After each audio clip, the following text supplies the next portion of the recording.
Hello student, मैं एकता सिंह आप सभी का ज्ञान चैतन्य चैनल में बहुत बहुत स्वागत करती हूँ। आज के इस वीडियो में हम भारत के गवर्नर, गवर्नर जनरल एवं वायसराय के कार्यकाल के समय कौन सी घटनाएं घटित हुई थी और एक वायसराय, गवर्नर जनरल और गवर्नरों का जो क्रम है उसके बारे में मैं भी आज हम यहाँ पर देखने वाले हैं। तो इम्पोर्टेंट फैक्ट को ही यहाँ पर कवर करेंगे। तो शुरू करते हैं।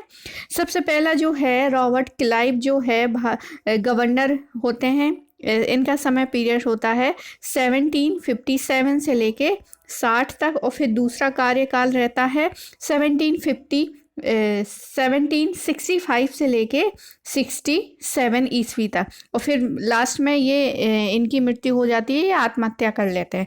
तो ये इनका कार्यकाल था भारत में। तो ये इम्पोर्टेंट है। अब देखते हैं इनके समय में कौन कौन सी घटनाएं हुई थी। तो सबसे पहले है प्लासी की विजय होती है, यानी कि प्लासी का युद्ध जो है वो रॉबर्ट क्लाइव के समय में ही हुआ था। 1757 के पश्चात बंगाल के ये गवर्नर बनते हैं। शुजा-उद-दौला तथा मुगल शासक शाह आलम के साथ इलाहाबाद की संधि तथा बंगाल में द्वैत शासन की स्थापना होती है। तो यहाँ पर दो इम्पोर्टेंट फैक्ट है। एक तो इलाहाबाद की संधि किसके समय होती है और बंगाल में द्वैत शासन किस गवर्नर के समय जो है वो हुई थी। तो हमारा आंसर होगा रॉबर्ट क्लाइव। आगे देखते हैं व्यापार समिति की स्थापना होती है। व्यापार समिति की स्थापना होती है। साथ ही यहाँ पर एक श्वेत विद्रोह होता है। श्वेत विद्रोह होता है वो भी किसके कार्यकाल में हुआ था? रॉबर्ट क्लाइव के। आगे देखते हैं कर्मचारियों के उपहार लेने पर इन्होंने क्या किया था? रॉबर्ट क्लाइव ने प्रतिबंध लगा दिया था। मतलब जो भी अंग्रेज हैं, जो अंग्रेज अधिकारी हैं वो क्या नहीं करेंगे, अब किसी भी प्रकार का उपहार नहीं लेंगे, उस पर प्रतिबंध लगा दिया गया था। आगे है हालवेल।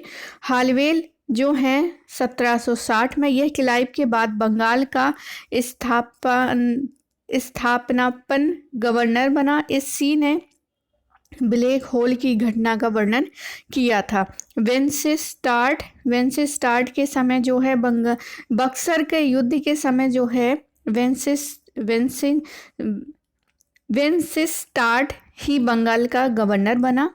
और फिर उसके बाद है वेरेलस्ट 1767 से लेके 69 तक द्वैत शासन के समय बंगाल का गवर्नर ये रहते हैं। द्वैत शासन के समय जो है बंगाल का गवर्नर कार्टियर हैं। कार्टियर बंगाल में द्वैत शासन जारी रहा। बंगाल में आधुनिक भारत का प्रथम आकाल जो है कार्टियर के समय में ही पड़ा था। अब हम देखते हैं वारेन हेस्टिंग। वारेन हेस्टिंग तो ये है जो है बंगाल का अंतिम गवर्नर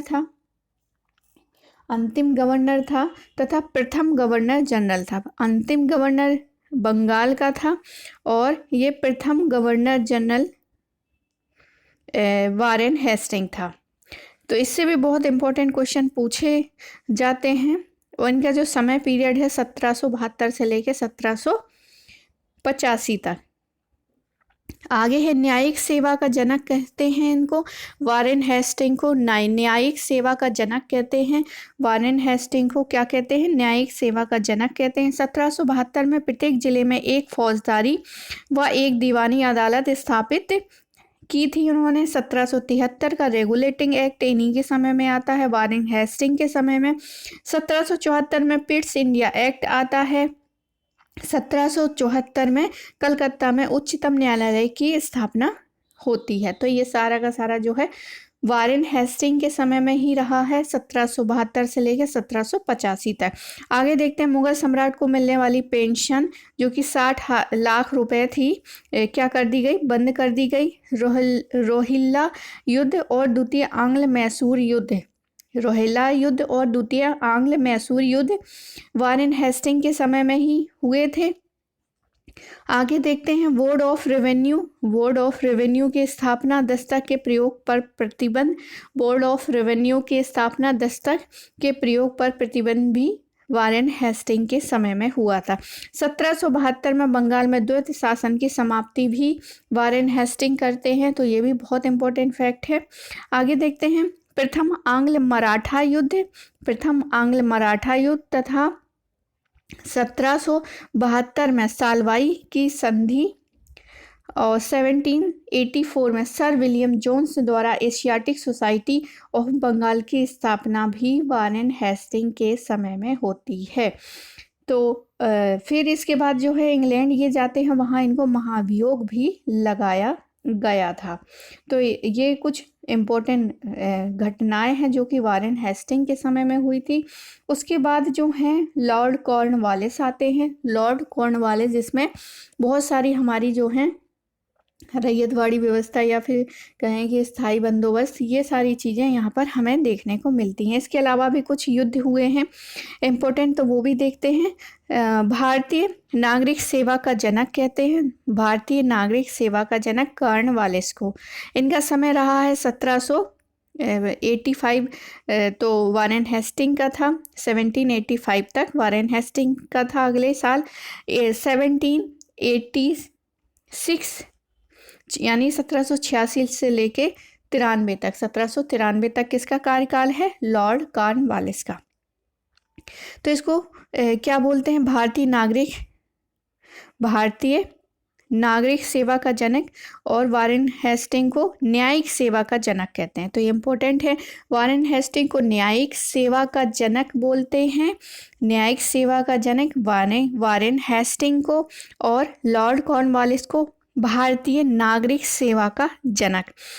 कॉर्नवालिस कोड का निर्माण करते हैं। तृतीय आंग्ल मैसूर युद्ध तथा श्रीरंगपट्टनम की संधि भी लॉर्ड कॉर्नवालिस के समय पर ही होती है, जो कि तृतीय आंग्ल मैसूर युद्ध हुआ था 1790 से लेकर 92 तक। अगला क्वेश्चन है, सामान्य प्रशासन का राजस्व प्रशासन से पृथकीकरण। जिला प्रशासन के समस्त अधिकार कलेक्टर को प्रदान किए। कंपनी के कर्मचारियों के निजी व्यापार पर रोक लगाई थी इन्होंने। आगे है, कलकत्ता, मुर्शिदाबाद, ढाका तथा पटना में 4 भ्रमणकालीन अदालतों की स्थापना की थी। तो इम्पोर्टेंट फैक्ट है कि कलकत्ता, मुर्शिदाबाद, ढाका तथा पटना में 4 भ्रमणकालीन अदालतों की स्थापना की थी। आगे है, स्थायी बंदोबस्त लागू किया था। इसके अंतर्गत जो है भू राजस्व का 90% कंपनी को, भू राजस्व का 90% कहाँ जाएगा? कंपनी को, तथा 10% जो है जमींदारों को प्रदान किया गया। तो इनके समय में स्थायी बंदोबस्त लगाई गई थी, कॉर्नवालिस के समय स्थायी बंदोबस्त। अब आगे देखते हैं, सर जॉन शोर की बात करेंगे।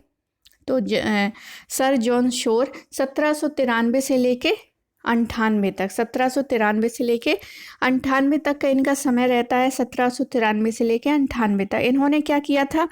देशी राज्यों के प्रति हस्तक्षेप की नीति, मतलब जॉन शोर जो हैं देश में क्या करेंगे? बहुत ज़्यादा हस्तक्षेप नहीं करेंगे। तो उन्होंने हस्तक्षेप की नीति यानी तटस्थता की नीति क्या है? अपनाया था। जमींदारों को भूमि का वास्तविक स्वामी माना। जमींदारों को भूमि का वास्तविक स्वामी माना।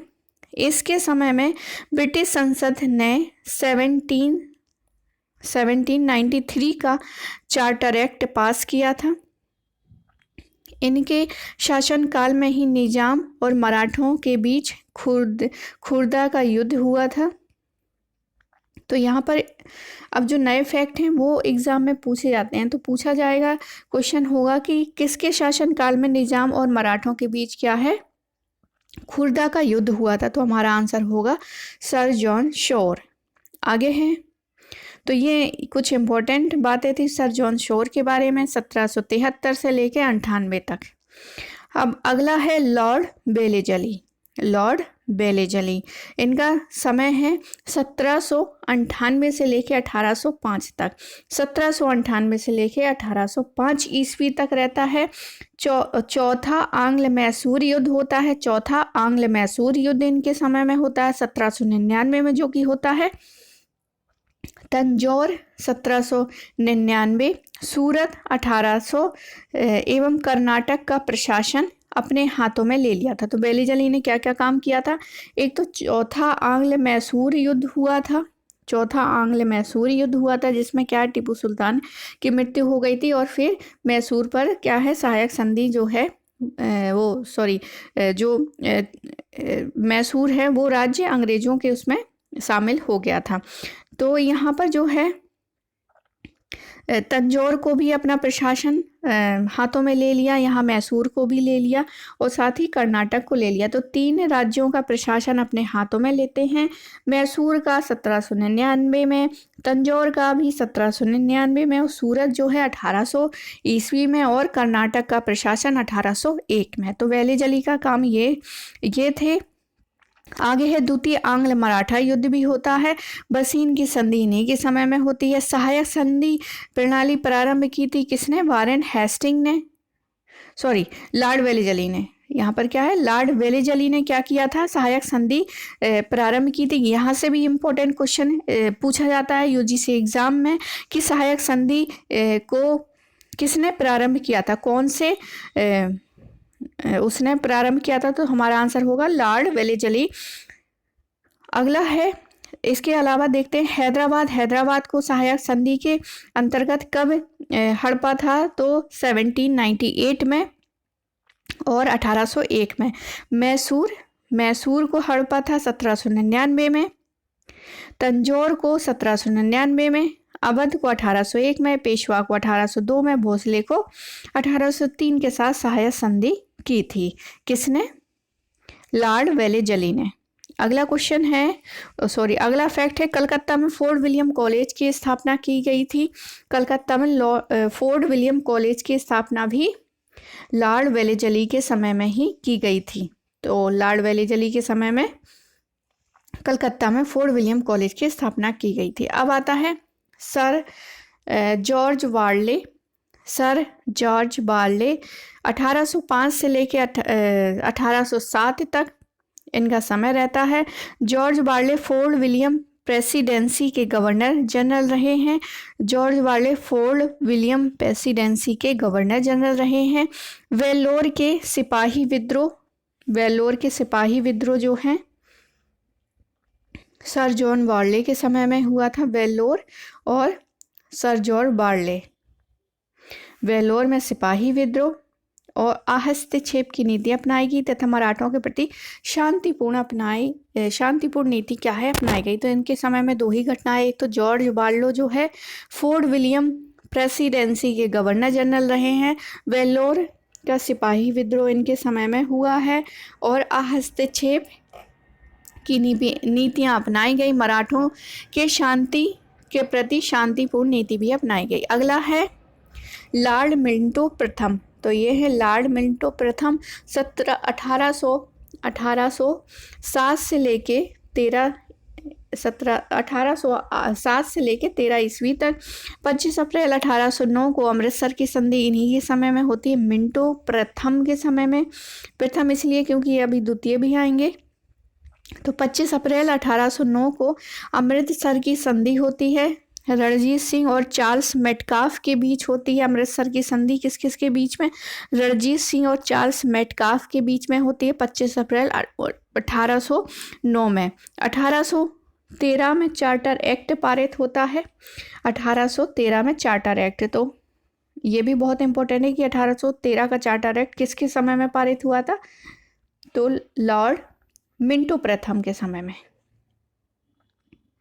आगे है फारस के शाह के साथ संधि हुई थी। फारस के शाह के साथ संधि हुई थी। लॉर्ड मिंटो भारत के गवर्नर जनरल रहे हैं। आगे देखते हैं लॉर्ड हेस्टिंग के बारे में। अब लॉर्ड हेस्टिंग जो है 1813 से लेके 1823 ईस्वी तक इनका समय रहता। आंग्ल नेपाल युद्ध होता है इनके समय में, और यहीं पर क्या है सुगोली की संधि होती है। आंग्ल नेपाल युद्ध होता है, सुगोली की संधि भी की जाती है। एग्जाम में पूछा गया है कि सुगोली आंग्ल नेपाल युद्ध के बाद कौन सी संधि की थी? तो सुगोली की संधि की थी। तृतीय आंग्ल मराठा युद्ध होता है। तृतीय आंग्ल मराठा युद्ध मराठा परिसंघ का कंपनी के साम्राज्य में विलय कर लिया। सिंधिया के साथ संधि की गई और बॉम्बे प्रेसिडेंसी की स्थापना की गई थी। किसके समय में? लॉर्ड हेस्टिंग के समय में। लॉर्ड हेस्टिंग के समय में बॉम्बे प्रेसिडेंसी की स्थापना की गई थी। बंगाल टेनेंसी एक्ट जो है लागू किया गया था 1822 में। टेनेंसी एक्ट जो है 1822 में लागू किया गया था। पिंडारियों का दमन किया गया तो किसके समय में? लॉर्ड हेस्टिंग के समय में। 1813 से 23 तक इनका समय रहता है। बंगाल टेनेंसी एक्ट, पिंडारियों का दमन, बॉम्बे प्रेसिडेंसी, तृतीय आंग्ल मराठा युद्ध और आंग्ल नेपाल युद्ध, ये कुछ इम्पोर्टेंट हैं जो इनके समय में हुआ था। अब हम बात करेंगे लॉर्ड एम्सहर्ट की। लॉर्ड एम्सहर्ट की जो 1823 से लेके 28 तक इनका समय रहता है। बैरकपुर का सैन्य विद्रोह यहाँ इन्हीं के समय में होता है। लॉर्ड एम्सहर्ट के समय में बैरकपुर का सैन्य विद्रोह 1824। प्रथम आंग्ल बर्मा युद्ध होता है 1824 से 26 तक। प्रथम आंग्ल बर्मा युद्ध, अंग्रेजों द्वारा बर्मा के साथ याडबू की संधि होती है। अगला है, अब आगे आते हैं 28 के बाद 28 और 35, लॉर्ड विलियम बेंटिक, इनके समय बहुत सारे काम हुए हैं तो इनको देखते हैं। 1828 से 1835 ईस्वी, ये भारत के प्रथम गवर्नर जनरल थे। ये भारत के प्रथम गवर्नर जनरल थे। 1829 में सती प्रथा की समाप्ति होती है। 1830 में ठगी प्रथा का अंत भी होता है। आगरा प्रेसिडेंसी के गठन किया जाता है। भारत में मध्य भारत के माध्यम शिक्षा के माध्यम पर आंग्ल प्राच्य विवाद होता है। शिक्षा के माध्यम पर आंग्ल प्राच्य विवाद होता है। अंग्रेजी भारतीय प्रशासन की भाषा बनी। अंग्रेजी जो है भारतीय प्रशासन की भाषा बनी। 1835 में अंग्रेजी शिक्षा पद्धति पर मैकाले रिपोर्ट लागू किया गया। मैसूर, कुर्ग एवं कछार का विलय किया गया। तो मैसूर जो है, कुर्ग एवं कछार का विलय कब किया गया? तो विलियम बेंटिक के समय में। अगला क्वेश्चन है, अगला जो है यहाँ पर वो है चार्ल्स मेटकाफ। चार्ल्स मेटकाफ जो है 1835 से 1836 ईस्वी तक, इनका जन्म कलकत्ता में सेना के एक मेजर के घर में सन 1785 ईस्वी में हुआ था। तो इनका जन्म ही कहाँ पर हुआ था? चार्ल्स मेटकाफ का कलकत्ता में हुआ था। ऐसे कौन से उसका जो जन्म है वो कलकत्ता में हुआ? तो चार्ल्स मेटकाफ है।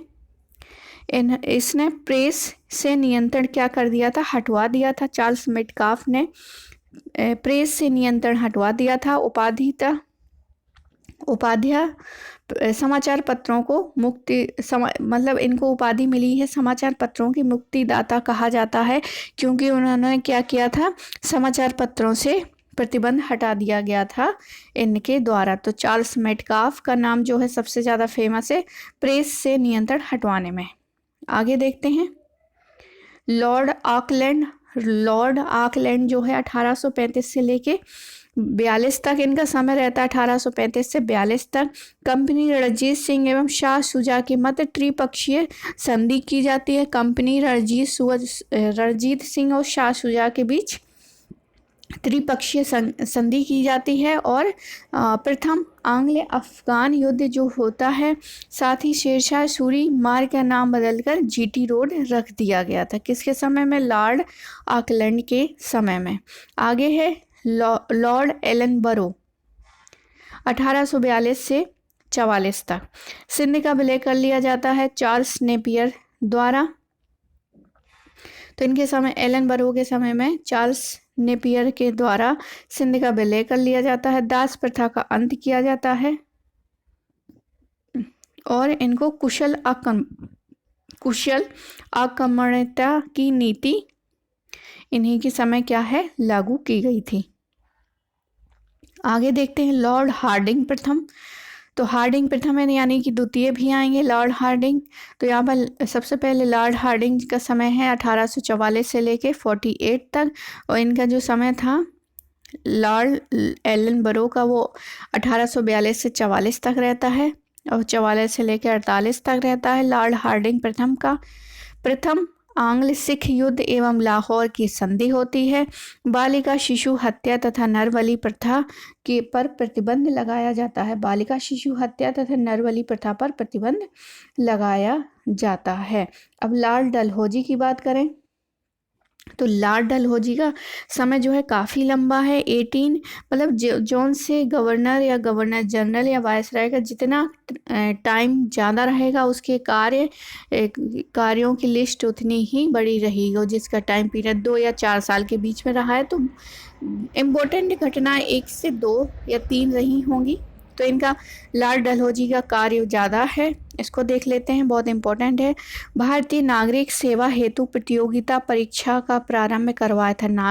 भारतीय नागरिक सेवा हेतु प्रतियोगी परीक्षा का प्रारंभ लॉर्ड डलहौजी ने करवाया था। पेगू यानी लोअर बर्मा का भारत में विलय किया गया था लॉर्ड डलहौजी के समय। व्यापगत सिद्धांत जो है डॉक्ट्रिन ऑफ लैप्स लागू किया गया था।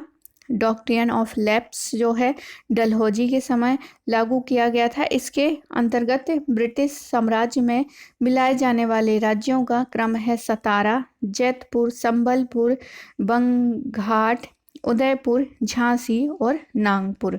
तो यहाँ पर क्रम देख लेते हैं। सतारा का हो गया 1848, जैतपुर संबलपुर का टाइम जो है वो एक ही है यानी कि 1849, और 1850 में बंगाट का, उदयपुर का 1852, झांसी का 1853 और नागपुर का 1854। तो कुशासन के आधार पर किसका विलय किया गया? अवध का विलय कर लिया गया। आगे है वुड डिस्पैच का गठन किया गया डलहौजी के समय। भारत में प्रथम रेल बम्बई से ठाणे के बीच चलाई गई। भारत में डाक एवं तार व्यवस्था की शुरुआत की गई। डाक टिकटों का प्रचलन किया गया। लोक निर्माण विभाग की स्थापना की गई। पेशवा के पेंशन की समाप्ति कर दी गई। गंगा नहर को खोल दिया गया। तो ये कुछ इम्पोर्टेंट घटनाएं थी जो कि लॉर्ड डलहौजी के समय में हुआ था। तो यहाँ से जो क्वेश्चन है वो बहुत इम्पोर्टेंट हैं, जैसे कि भारतीय नागरिक सेवा हेतु प्रतियोगी परीक्षा, पेगू का विलय भारत में, व्यापकगत सिद्धांत किसने लागू किया था? डलहौजी ने। कुशासन के आधार पर किसको हड़पा था? तो अवध को। चार्ल्स वुड डिस्पैच का गठन किया गया था डलहौजी के समय में। पहले रेलवे लाइन, डाक व्यवस्था और लोक निर्माण विभाग की स्थापना किसके समय में हुई थी? तो लॉर्ड डलहौजी के समय में। और गंगा नहर को खोल दिया गया था लॉर्ड डलहौजी के समय में। आगे देखते हैं लॉर्ड कैनिंग के बारे में। तो लॉर्ड कैनिंग जो है 1856 से लेके 1857 तक, मतलब 1857 की जब क्रांति होती है उसके समय तक ही इनका समय रहता है। मतलब 1857 की जब क्रांति होती है तो उस समय एक वायसराय पूछते हैं तो उनका नाम रहता है लॉर्ड कैनिंग। आगे है भारत का अंतिम गवर्नर जनरल था और भारत का प्रथम वायसराय था, यानी कि यहाँ पर गवर्नर जनरल की समाप्ति हो जाती है और वायसराय पहला बनता है लॉर्ड कैनिंग। अब ये किस समय होगी? जब 1857 की क्रांति होगी उस समय ही ये कार्य होता है कि अंतिम गवर्नर जनरल से अब इनको क्या है, वायसराय बना दिया जाता है। 1856 में विधवा पुनर्विवाह अधिनियम लागू होता है 1856 में, और 1857 की क्रांति भी इसी समय होती है। 1857 क्रांति के विद्रोह के बाद गोद निषेध नीति बंद कर दी गई, जो कि डलहौजी के समय क्या है, स्टार्ट की गई थी। राजा को उनकी सत्ता सुरक्षित रखने का वादा किया गया। कैनिंग कार्यकाल जो है 2 भागों में विभाजित करते हैं, एक तो कंपनी के प्रतिनिधि और ताज के प्रतिनिधि के रूप में। भारत में ब्रिटिश ताज के शासन में आते ही 2 शाखाओं का विकास हुआ। पहला है भारत सचिव, जो ब्रिटिश प्रधानमंत्री में सबसे पहला है भारत सचिव, जो ब्रिटिश मंत्रिमंडल में भारतीय मामलों का प्रभारी था, वायसराय तथा गवर्नर जनरल। आगे है लॉर्ड कैनिंग, यानी वायसराय के रूप में। तो ये तो इनके कुछ काम थे जो कि ये जो कुछ काम थे जो कि उनके गवर्नर जनरल के समय में हुआ था। अब वायसराय के रूप में देखते हैं, वायसराय के रूप में देखते हैं तो ये जो है लॉर्ड कैनिंग, इनका समय रह जाता है 1858 से लेके 62 तक। तो 1858 से लेके 62 तक रहता है। भारत सरकार अधिनियम के द्वारा कंपनी के शासन की समाप्ति तथा भारत में प्रत्यक्ष नियंत्रण ब्रिटिश ताज को हस्तांतरित व्यापक सिद्धांत की समाप्ति फोर्ड पोर्टफोलियो प्रणाली प्रारंभ की गई। भारतीय दंड संहिता तथा नागरिक दंड प्रक्रिया संहिता तथा नागरिक विधि संहिता का निर्माण किया गया। 1857 में कलकत्ता, मद्रास एवं बम्बई में विश्वविद्यालय तथा एक उच्च न्यायालय की भी स्थापना की गई। यूरोपीय सेना द्वारा श्वेत विद्रोह पुलिस विभाग का गठन किया गया। तो एक तो ये तो श्वेत विद्रोह यहाँ पर होता है। उसके अलावा हमने एक और श्वेत विद्रोह पढ़ा था स्टार्टिंग में।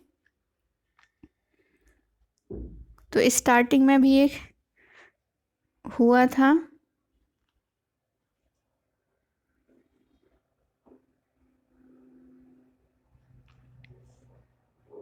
तो एक ये श्वेत विद्रोह किसके समय में होता है? तो रॉबर्ट क्लाइव के समय में होता है श्वेत विद्रोह। और एक हम देखते हैं कैनिंग के समय में। तो एक दूसरा कब देखते हैं? कैनिंग के समय में। तो एक यूरोपीय सेना द्वारा श्वेत विद्रोह यहाँ पर होता है। तो आगे देखते हैं, अगला जो वायसराय बन के आते हैं वो है लॉर्ड एलिंगन प्रथम। लॉर्ड एलिंगन प्रथम, इनका समय रहता है 1862 से लेकर 1863 ईस्वी। यहाँ इसके समय में बहावी आंदोलन और 1863 में पंजाब में इनकी मृत्यु हो जाती है। तो एलिंगन प्रथम का बहावी आंदोलन से संबंध, इन्हीं के समय में बहावी आंदोलन होता है। साथ ही इनकी मृत्यु कहाँ होती है? पंजाब में हो जाती है। तो 1 साल की ही इनका रहा है कार्यकाल। अब देखते हैं sir John Lawrence. Sir John Lawrence जो है घेरे की नीति का प्रतिपादक रहे हैं। घेरे की नीति का भारत और यूरोप के बीच प्रथम समुद्री टेलीग्राफ सेवा प्रारंभ करते हैं। लॉरेंस जो है भारत और यूरोप के बीच प्रथम समुद्री टेलीग्राफ सेवा प्रारंभ करते हैं, जो कि 1865 में स्टार्ट होता है। उड़ीसा, राजपूताना, बुंदेलखंड में अकाल पड़ता है। कैंपबेल के नेतृत्व में अकाल आयोग का गठन किया जाता है। अफगानिस्तान के प्रति हस्तक्षेप की नीति अपनाते हैं सर जॉन लॉरेंस। भूटान युद्ध में पराजित होते हैं। आगे लॉर्ड मेयो। लॉर्ड मेयो की हत्या क्या है? अंडमान में एक जो बंदी होते हैं उनके द्वारा कर दी जाती है। तो इनकी मृत्यु क्या है? भारत में होती है। तो यहाँ पर देखते हैं भारतीय सांख्यिकी सर्वेक्षण तथा कृषि एवं वाणिज्य विभाग की स्थापना होती है। सबसे इम्पोर्टेंट है भारतीय सांख्यिकी सर्वेक्षण और कृषि एवं वाणिज्य विभाग की स्थापना। केंद्र तथा प्रांतों के मध्य राजस्व बंटवारे की नई प्रणाली का आरंभ की जाती है। 1872 में भारत की प्रथम जनगणना इन्हीं के समय में होती है। अजमेर में मेयो कॉलेज की स्थापना होती है। आगे है लॉर्ड नॉर्थब्रुक आते हैं फिर। तो यहाँ पर लॉर्ड नॉर्थब्रुक के समय में इनका समय रहता है 1872 से लेकर 76 तक।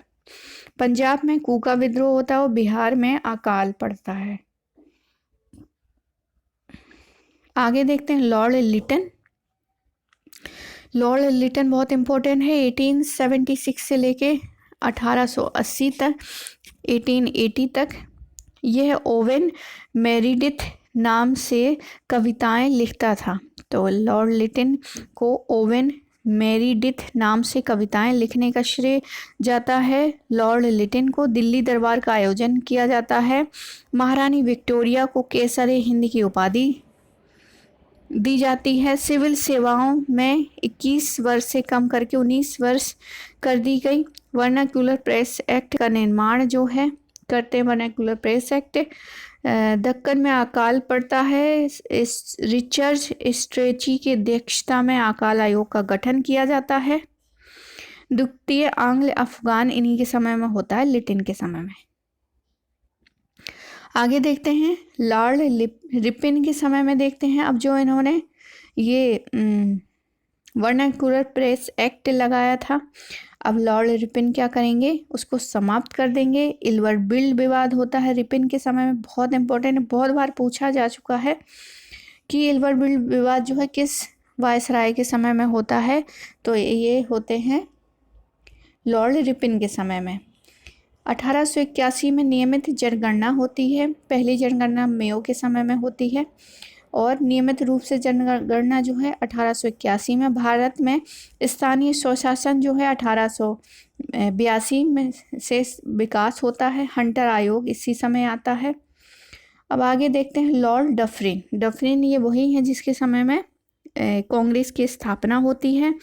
तृतीय आंग्ल बर्मा युद्ध तथा बर्मा का विलय कर लिया जाता है। इनके फलस्वरूप उत्तरी बर्मा ब्रिटिश भारतीय साम्राज्य का अंग बन जाता है। अब आगे है लैंसडाउन, जो कि 1888 से लेकर 94 तक रहता है। भारत में निर्वाचन सिद्धांत का प्रारंभ करते हैं लैंसडाउन। तो ये भी एग्जाम में पूछा हुआ क्वेश्चन है कि भारत में निर्वाचन सिद्धांत का प्रारंभ कब किया जाता है, किसके समय में किया जाता है, तो लॉर्ड लैंसडाउन के समय में भारत में निर्वाचन सिद्धांत का प्रारंभ किया जाता है। मणिपुर विद्रोह इन्हीं के समय में होता है। भारत अफगानिस्तान के बीच जो है डूरंड रेखा का निर्धारण करते हैं। तो भारत और अफगानिस्तान के बीच जो है रेखा डूरंड रेखा है, ये कब स्टार्ट हुई थी, 1893 में। अब आगे आते हैं लॉर्ड एलिंगन द्वितीय। 1894 से लेके 1999, सॉरी यहाँ पर 1900 नहीं होगा, यहाँ पर 1899 तक रहेगा। प्रिंटिंग यहाँ पर थोड़ी सी मिस्टेक हो गई है। तो ये लॉर्ड एलिंगन द्वितीय द्वारा 1894 से लेके 1899 तक रहता है इनका टाइम पीरियड। मध्य प्रदेश, बिहार, उत्तर प्रदेश और पंजाब में अकाल पड़ता है। बम्बई में प्लेग फैल जाता है। अकाल राहत के लिए लॉयल आयोग का गठन किया जाता है। सीमांत प्रदेश में विद्रोह होता है। इंडियन एजुकेशन सोसाइटी की स्थापना की जाती है। तो कुछ इम्पोर्टेंट हैं यहाँ पर। आगे देखते हैं लॉर्ड कर्जन के बारे में। इनका समय रहता है 1899 से लेके 1905 ईस्वी तक। 1905 में बंगाल विभाजन एवं स्वदेशी आंदोलन इन्हीं के समय में होता है। 1901 में सिंचाई आयोग, पुलिस आयोग यानी फ्रेजर, विश्वविद्यालय आयोग सर टॉमस रैले। 1902 अकाल आयोग, मैकडोनाल्ड का गठन 1900 में किया जाता है। प्राचीन स्मारक, ये बहुत इंपॉर्टेंट है, ये भी यहाँ से क्या है क्वेश्चन पूछा जा चुका है। तो प्राचीन स्मारक संरक्षण अधिनियम 1904। भारतीय पुरातत्व अधिनियम, कागज के नोटों को प्रचलित किया गया। तो कागज के नोट कब से प्रचलित है, लॉर्ड कर्जन के समय में। प्राचीन स्मारक संरक्षण अधिनियम 1904 में, और भारतीय पुरातत्व अधिनियम जो है वो भी लॉर्ड कर्जन के समय में। उत्तर पश्चिम सीमा प्रांत नामक एक नए प्रांत का गठन किया गया। लॉर्ड कर्जन को भारत में सहकारिता का जनक कहा जाता है। तो ये बहुत इंपॉर्टेंट है कि लॉर्ड कर्जन का वैसे बंगाल विभाजन में बहुत इंपॉर्टेंट फैक्ट है, लेकिन इसके अलावा भी भारत में सहकारिता का जनक भी कहा जाता है। तो लॉर्ड कर्जन का सहकारिता का जनक कहा जाता है लॉर्ड कर्जन को। अब आगे हैं लॉर्ड मिंटो द्वितीय। तो एक मिंटो प्रथम आए थे, ये हैं, और ये कौन से, लॉर्ड मिंटो द्वितीय 1905 से लेके 10 ईस्वी तक। तो यहाँ पर क्या है, मुस्लिम लीग की स्थापना हो जाती है 1906 में। 1907 का सूरत कांग्रेस अधिवेशन एवं कांग्रेस का विभाजन हो जाता है। लॉर्ड मिंटो सुधार के द्वारा मुसलमानों को पृथक निर्वाचन क्षेत्र दिया जाता है। अब आते हैं लॉर्ड हार्डिंग द्वितीय के समय में। 1910 से लेकर 15 तक रहता है इनका समय। ब्रिटिश सम्राट जॉर्ज पंचम का भारत आगमन होता है। 1911 को राजधानी परिवर्तित कर दी जाती है। 1912 में भारत की राजधानी दिल्ली को बनाई जाती है। लॉर्ड हार्डिंग पर बम भी फेंका जाता है। मदन मोहन मालवीय द्वारा हिंदू महासभा की स्थापना की जाती है। गांधी जी का दक्षिण भारत से आगमन हो जाता है भारत में 1915 में। तो इनका समय पीरियड 1910 से लेकर 1915 तक ही है। आगे देखते हैं। अब है चेम्सफोर्ड 1916 से 21 तक। लखनऊ का कांग्रेस का लखनऊ अधिवेशन, कांग्रेस का पुनः एकीकरण, कांग्रेस मुस्लिम लीग का समझौता हो जाता है इनके समय में। तृतीय आंग्ल अफगान युद्ध होता है लॉर्ड चेम्सफोर्ड के समय में। शिक्षा का सैडलर आयोग का गठन किया जाता है 1917 में। रॉलेट एक्ट जो है 1919 का आता है। जलियांवाला बाग हत्याकांड 13 अप्रैल 1919। खिलाफत एवं असहयोग आंदोलन की शुरुआत होती है। तिलक तथा एनी बेसेंट द्वारा होम रूल की स्थापना की जाती है। बनारस हिंदू विश्वविद्यालय की स्थापना की जाती है 1916 में। मॉन्टेग्यू चेम्सफोर्ड 1917 भारत सरकार अधिनियम लागू कर दिया जाता है। आगे है लॉर्ड रीडिंग जो कि 1921 से लेकर 26 तक रहता है इनका समय।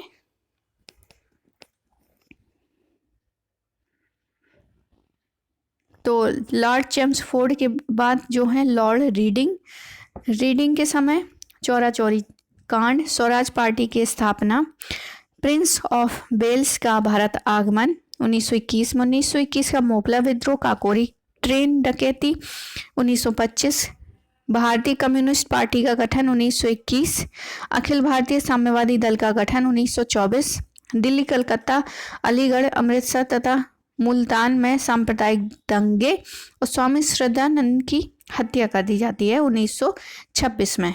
तो इस हिसाब से जो है 1921 1926 की लॉर्ड रीडिंग के समय ये इम्पोर्टेंट घटनाएं रही हैं। असहयोग आंदोलन स्टार्ट जो होता है उस समय जो है वायसराय रहते हैं चेम्सफोर्ड, और जब चौरा चौरी की घटना होती है उस समय वो रहते हैं लॉर्ड रीडिंग। अब आते हैं इरविन के समय में क्या है, गांधी इरविन समझौता होता है। देशी रियासतों के संबंध में बटलर समिति की नियुक्ति की जाती है। साइमन कमीशन का भारत आगमन, नेहरू रिपोर्ट। 1929 में दिल्ली के असेंबली हॉल में क्रांतिकारियों ने बम फेंका। कांग्रेस के लाहौर अधिवेशन में पूर्ण स्वराज का लक्ष्य, शारदा अधिनियम लागू किया गया। 1930 में लंदन में प्रथम गोलमेज सम्मेलन किया गया। गांधी इरविन समझौता किया गया। तो एक तो असेंबली में बम बहुत इम्पोर्टेंट है और कांग्रेस के लाहौर अधिवेशन में पूर्ण स्वराज ये इम्पोर्टेंट है। शारदा अधिनियम लागू किया। साइमन कमीशन में आया गया भारत 1928 में। और देशी रियासतों से संबंध बटलर समिति 1927 लॉर्ड इरविन के समय में। अब आगे आते हैं लॉर्ड विलिंगटन के समय में 1931 से लेकर 36 तक इनका समय रहता है। विलिंगटन बेरोजगारी पर सप्रू आयोग का गठन किया जाता है। द्वितीय गोलमेज सम्मेलन किया जाता है 1931। पहला वाला जो है इरविन के समय होता है और द्वितीय गोलमेज सम्मेलन वो विलिंगटन के समय में होता है। तो ये इम्पोर्टेंट चीज़ें हैं जो कि एग्ज़ाम में आने की ज़्यादा संभावना है। सांप्रदायिक पंचायत भी 1932 में होता है जो विलिंगटन के समय में होता है। गांधी और अंबेडकर के बीच पूना समझौता भी विलिंगटन के समय में होता है। भारत शासन अधिनियम 1935 भी विलिंगटन के समय में होता है। बर्मा को भारत से पृथक कर दिया गया था। अब आते हैं लॉर्ड लिनलिथगो। यहाँ पर प्रांतीय चुनाव, अगस्त प्रस्ताव की घोषणा करते हैं। मुस्लिम लीग द्वारा कराची अधिवेशन में पाकिस्तान की मांग रखी जाती है। क्रिप्स मिशन का भारत आगमन, भारत छोड़ो आंदोलन प्रारंभ कर दिया जाता है 1942 में। धन निकासी पर बेलवी आयोग का गठन किया जाता है। अब लॉर्ड वेविल के समय में इनका समय रहता है 1944 से लेके 1947 तक। 1944 से लेके 1947 तक। शिमला सम्मेलन होता है, शिमला सम्मेलन होता है। कैबिनेट मिशन का भारत आगमन होता है। अंतरिम सरकार का गठन करते हैं। मुस्लिम लीग द्वारा प्रत्यक्ष कार्यवाही चलाते हैं 1946 में। संविधान सभा का चुनाव किया जाता है। संविधान सभा का चुनाव 1 जुलाई 1946 को। बम्बई में नौसेना का विद्रोह होता है। तो ये कुछ इम्पोर्टेंट थी। और अंतिम वायसराय के बारे में देखते हैं। 3 जून योजना द्वारा भारत विभाजन की घोषणा की गई। ब्रिटेन के प्रधानमंत्री एटली द्वारा हाउस ऑफ कॉमन्स में भारत की स्वतंत्रता का विधेयक प्रस्तुत किया गया। भारत को स्वतंत्रता प्राप्त हुई 15 अगस्त 1947 को। लॉर्ड माउंटबेटन स्वतंत्र भारत के प्रथम गवर्नर जनरल हुए। अब ये अंतिम जो है भारतीय गवर्नर बनते हैं, ये स्वतंत्र भारत के हैं चक्रवर्ती राजगोपालाचारी 1948 से लेके 50 तक। ये जो हैं स्वतंत्र भारत के द्वितीय गवर्नर जनरल और प्रथम भारतीय गवर्नर जनरल थे। उन्होंने 1950 में स्थायी रूप से गवर्नर जनरल का पद क्या है समाप्त कर दिया गया था। तो आई होप आपको ये इंपॉर्टेंट फैक्ट पसंद आए होंगे। पसंद आए हो तो प्लीज़ लाइक करें, शेयर करें, सब्सक्राइब करें। पूरा वीडियो देखने के लिए आप सभी का बहुत बहुत धन्यवाद।